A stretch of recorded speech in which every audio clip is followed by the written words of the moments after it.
ખેડામાં રૂપિયા ભરવા આવેલ ગ્રાહકના બેગની ઉઠાંતરી કરવામાં આવી। સિંગાલીના સરપંચ કપડવંશ શાખામાં રૂપિયા ભરવા માટે આવ્યા હતા। 1 લાખથી વધુની રકમ લેટર પેડ સિક્કા ભરેલ બેગની ઉઠાંતરી કરાઈ।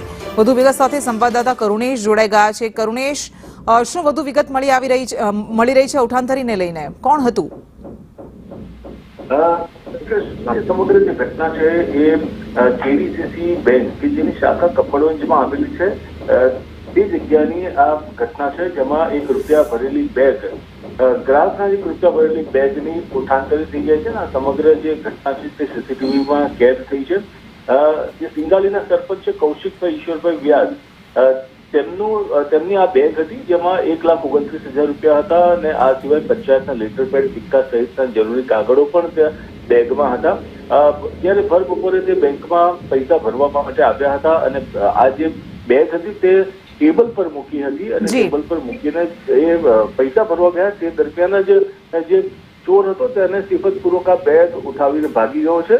કપડવંજ ટાઉન પોલીસે હાલ આ સમગ્ર મામલે તપાસ હાથ ધરી છે। કૃષ્ણ જી, આભાર આપનો।